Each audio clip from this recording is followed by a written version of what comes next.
Hello, folks, and thanks for tuning in to the Daily Dose. I'm Pastor Hans. I get to serve as the lead pastor here at Calvary. And this week on the Daily Dose, we are talking all about those weird stories that are in the Bible. You know the ones I'm talking about. The ones that if you read your Bible, if you consider yourself a Christian, you get to those stories and you go, what in the world is this all about? There are some weird stories in the Bible. And sometimes it's those stories that make it hard to understand what God is up to, what God is trying to get after in the Bible. And in fact, sometimes it can even lead us astray and have us just plain confused about the life of faith. So today I want to talk about a story that I know you have heard before. Whether you consider yourself a Christian, whether you've gone to church every day of your life or can't remember the last time you were in church, you know the story of Noah. You know that story. It's a story about this guy who built this really big boat. Remember this? There was a big flood. The flood came through, but Noah had built the boat. He had all the animals get on board the boat along with his family. 2 by 2, those animals boarded the ship. 2 aardvarks, 2 anteaters, 2 hippopotamus, 2 mosquitoes, 2 snakes. You know how this story goes. And there on that boat, they weathered out the flood. It says they were in that boat for 40 days and 40 nights. They weathered the storm. And as that storm went on, Noah, he would let this dove go to see if the storm was over, if there was any dry land. And that dove would go, and then it would come back. It would go, and it'd come back. And then finally, it came back with a branch in its mouth. And Noah knew that the time had come for them to get off the boat. It's a beautiful story about how God used Noah to save God's people. It's this beautiful story about God's grace and how God saved God's people in the midst of this flood. But there's something interesting that happens in that story. After the flood is over, something happens to Noah that is just plain weird. And I know if you grew up in church, you've never heard that part of the story, sort of the next part of the story. You've never heard it in church. You've never heard it in Sunday school, guaranteed. You see, I imagine Noah was feeling as though he was on top of the world. He had partnered with God to save God's people, to save creation, to save all these animals. But what's fascinating is what comes next. Do you know that the minute Noah gets off the boat, he gets drunk and he gets naked? I'm not making this up.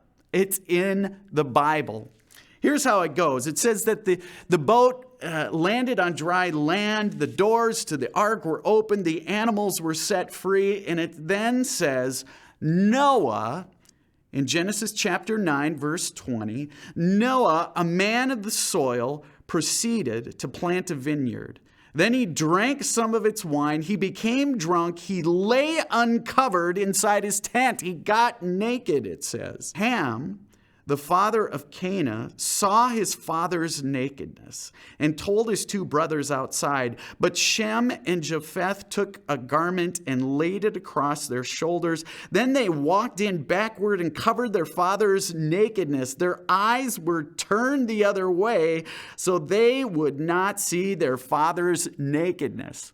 The first thing Noah did when he got off that ark is he got drunk, he got naked, and he embarrassed the heck out of his teenage sons. I guarantee you, if you grew up in the church, you did not read that story in Sunday school, and you never heard it in church.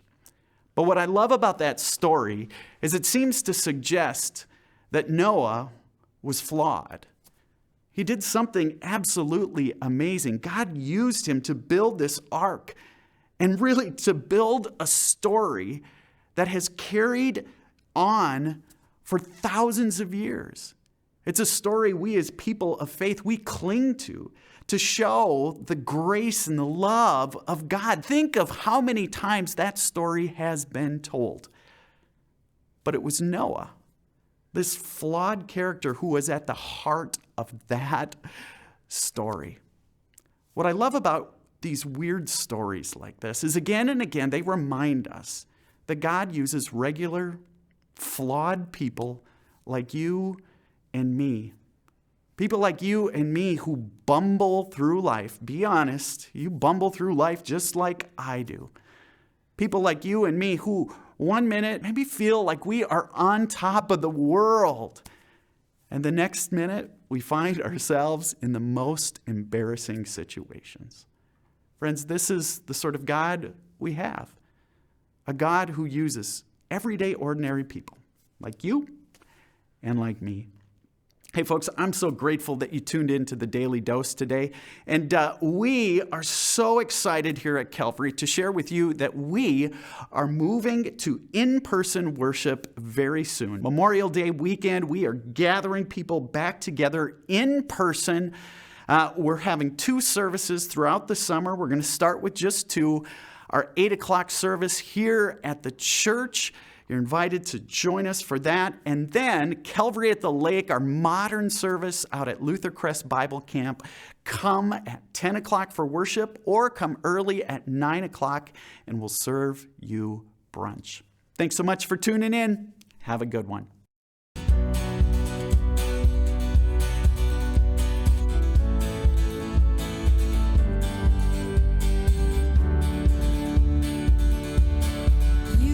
Eternity in our hearts. We were yours from the very start. All we've known has been torn apart. Now we have forever. You gave a song for our souls to sing, and your life was the offering.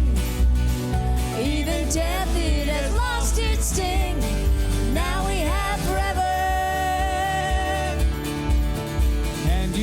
Take away what the world didn't give.